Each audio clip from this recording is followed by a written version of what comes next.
आज डोलेश्वर शिव महापुराण कथा नेपाल में 7वां दिन का समाप्त हो गया है। इस कथा में गुरुजी ने आज 5 बहुत अच्छा उपाय बताए हैं और 12 जानकारियाँ दी हैं, 12 बातें बताई हैं। बहुत अच्छा है। बोलते हैं कि जितना मेहनत किए रहो उसका फल एक दिन मिल जाता है, तो 6 दिन का मेहनत का फल आज 7वां दिन मिल ही गया। कथा का आनंद पूरा उठाइए। आज का पहला बातें, 2 जगह ब्रेक बहुत ज़रूरी होता है लगाना। गाड़ी में ब्रेक ज़रूरी है और ब्रेक नहीं लगाओगे तो एक्सीडेंट हो जाएगा और उसमें तुम्हारा भी नुकसान होगा और सामने वाले का भी होगा। उसी तरह वाणी जुबान में भी ब्रेक होना ज़रूरी है। ऐसे में आपका और सामने वाले का नुकसान होता है।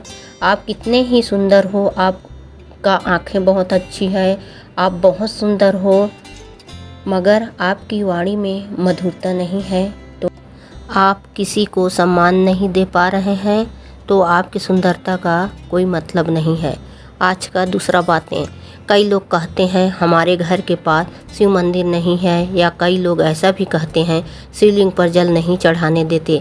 ऐसे में गुरुजी ने सभी से कहा, आप जो भी पेड़ में जल चढ़ा रहे हैं, जैसे पीपल में पिपलेश्वर महादेव के नाम से जल चढ़ा रहे हैं, या वट पेड़ में वटकेश्वर महादेव के नाम से जल चढ़ा रहे हैं, बेल पेड़ में बेलेश्वर महादेव के नाम से जल चढ़ा रहे हैं, पूजा कर रहे हो, महादेव तक पहुंच जाती है। आपने पेड़ के जड़ में जल चढ़ाया है और उस पेड़ के छांव में किसी को बैठने को मिलेगी, तो इसका पुण्य आपको ज़रूर प्राप्त होगी। और आप रविवार के दिन पीपल के पेड़ के नीचे जल न चढ़ाएं, क्योंकि पीपल के पेड़ के नीचे रविवार के दिन जल चढ़ाने से दरिद्रता घर में प्रवेश करती है, क्योंकि रविवार के दिन पीपल के वृक्ष के नीचे दरिद्रता का वास होता है।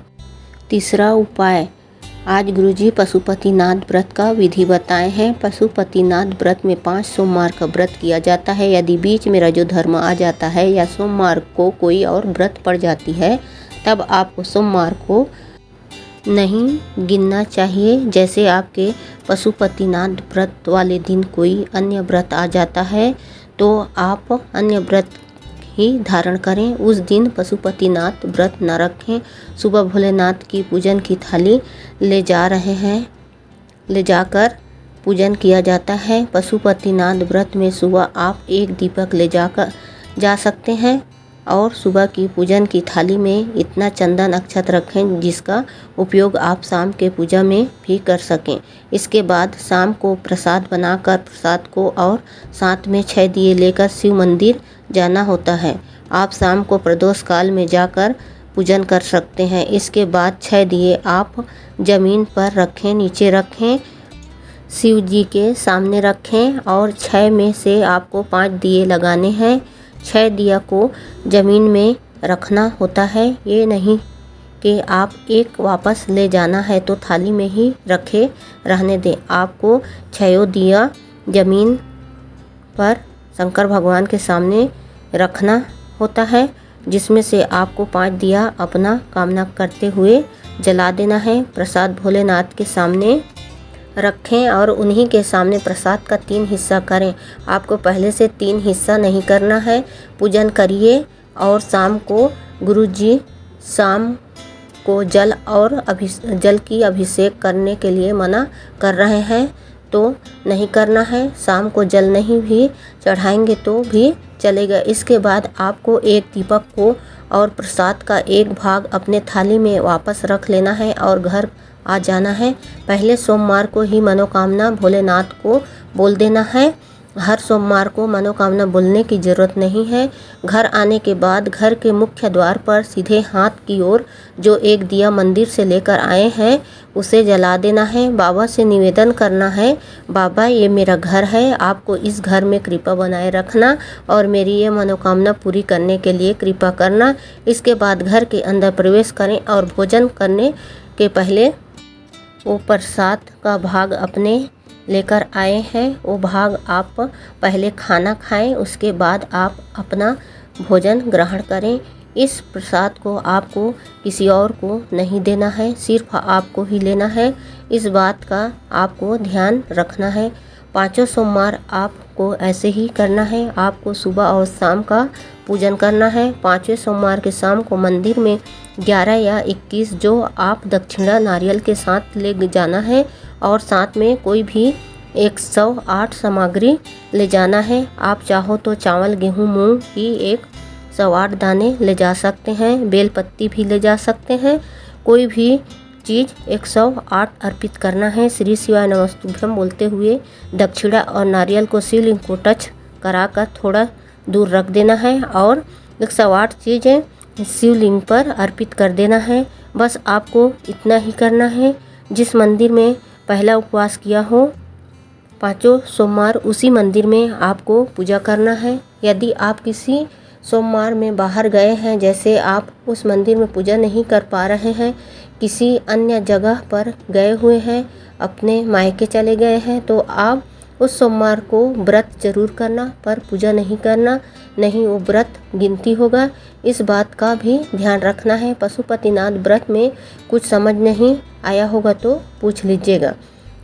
चौथा बातें, हम क्यों कहते हैं कि शिवलिंग पर जल चढ़ाने के लिए हमें अपने घर से जल का उपयोग करना है। ऐसे इसलिए क्योंकि हम अपने घर से जल को लेकर जाते हैं तो शिवलिंग में अर्पित करते हैं, तो पितृ दोष, वास्तु दोष, काल सर्प दोष से हमें मुक्ति मिल जाती है। 5वां उपाय, जो बेटा बेटी नौकरी के लिए कोशिश कर रहे हैं, जो बेटा बेटी सर्विस के लिए कोशिश कर रहे हैं, फिर आपको कोई इंटरव्यू में शामिल होने वाले हैं, सबसे पहले आप अपने कर्म भी करना है, खूब मेहनत करना है, खूब पढ़ाई करना है, अपने ओर से पूरी कोशिश करते रहना है, छोड़ना नहीं है। उसके साथ साथ दुर्बा भी समर्पित करना है। दुर्बा को इस प्रकार अर्पित करना है, दुर्बा का डंडी जलाधारी की ओर होना चाहिए। ऐसे शिवलिंग पर अर्पित कर देना है और शिवलिंग पर 1 लोटा जल अर्पित कर देना है। ऐसा आपको लगातार 3 महीने तक करना है। इसके बाद देखिएगा कैसे आपको सफलता नहीं मिलती, आप निश्चित सफल होंगे। रजोधर्म या कोई समस्या आने पर उस दिन दुर्बा और जल नहीं चढ़ाएंगे तो कोई बात नहीं। 6वां उपाय, आप सोचते हैं कि मैं दुकान खोलूँगा तो चलेगा कि नहीं, तो ऐसे में आप 1 दुर्बा शिवलिंग पर अर्पित करके 1 लोटा जल अर्पित कर दें और अपना व्यवसाय के तरफ निकल पड़े। ये सोचें कि मेरे भोलेनाथ मेरे साथ है, मैं अपने तरफ से पूरी मेहनत करूँगा और व्यापार आगे ज़रूर बढ़ाऊँगा। ऐसे भरोसे से व्यापार ज़रूर आगे बढ़ेगा। 3 महीने बाद आपका पत्रा व्यासपीठ पर देखने को मिलेगा। 8वां उपाय, सबसे पहले दुर्बा गणेश जी को और शंकर जी को किसने दुर्बा अर्पित की थी? जिसका विल पावर कमज़ोर हो गया था। कौन था वो जिसका आत्मविश्वास कम हो गया था? वो था कुबेर। कुबेर एक दुर्बा लेकर गणेश और महादेव पास पहुंच गया और महादेव ने कह दिया, आओ रिद्धि सिद्धि, इसे धन धान्य से परिपूर्ण कर दो। अर्थात दुर्बा शिवलिंग पर आप धन प्राप्ति के लिए, संपदा की वृद्धि के लिए, आत्मविश्वास बढ़ाने के लिए शिवलिंग पर दुर्बा अर्पित करना शुरू कर सकते हैं। अगर आपने दुर्बा देखी होगी तो उसमें देखा होगा नीचे सिर्फ एक डंडी की दुर्बा होती है और ऊपर बहुत सारी पत्तियां लाइन से निकली रहती हैं एक दुर्बा में, जिसका मतलब ये है आपके लिए एक रास्ता या दूसरा रास्ता निकल जाता है। आपके भी जीवन में आपको भी कोई रास्ता मिल जाएगा, आप भी किसी न किसी सफलता ज़रूर प्राप्त होगी। 9वीं बातें, घर में बड़ी बीमारी आ गई है, बड़ी रोग आ गई है, अपने व्हील पावर को गिरने मत देना, घबराना नहीं, इस बात का आपको ध्यान रखना है। 10वां उपाय, शुगर जिसकी ऊपर नीचे हो रही हो, 11 दिन नहीं तो मात्र 3 दिन शिवलिंग पर चढ़ी हुई बेलपत्र का आचमन करके देखें। शंकर भगवान के शिवलिंग पर बेलपत्र जो चढ़ी होती है उसे निवेदन करके प्राप्त कर लें और उसे औषधि रूप में प्राप्त करना। बेलपत्र खाने के बाद पानी पीने की ज़रूरत नहीं है और 3 दिन बाद अपने घर पर ही शुगर चेक करके देखना, आपको अंतर स्वयं देखने को मिलेगा। इस व्यासपीठ में हजारों लाखों लोगों को बेलपत्र से रोग मुक्त होते हुए देखा है। कई लोगों को बेलपत्र खाने में मुख में छारियाँ लगती है या छाले हो जाते हैं। ऐसे में आप बेलपत्र को धूप में सुखाकर चूर्ण बनाकर गोली बनाकर पानी के साथ पी सकते हैं। तो ये शिव प्रसाद ही है ना। 11 उपाय। गुरुजी ने सभी से एक प्रयास करने को कहा कि आप अपने गांव, शहर के कॉलोनी में जो भी शिवालय होंगे वहाँ छोटा सा बैनर बनाकर लगा दो, जिसमें लिखा हो सारे समस्या का हल, 1 लोटा जल, या फिर बोल बम का नारा है, बाबा एक सहारा है। ये भी एक पुण्य का कार्य है, क्योंकि उसे पढ़कर भी किसी के मन में शिव के प्रति श्रद्धा भक्ति जागृत हो सकती है।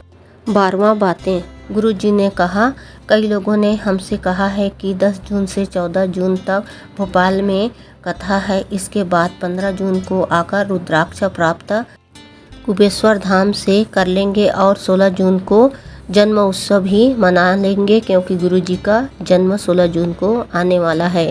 श्री शिवाय नमस्तुभ्यम। हर हर महादेव।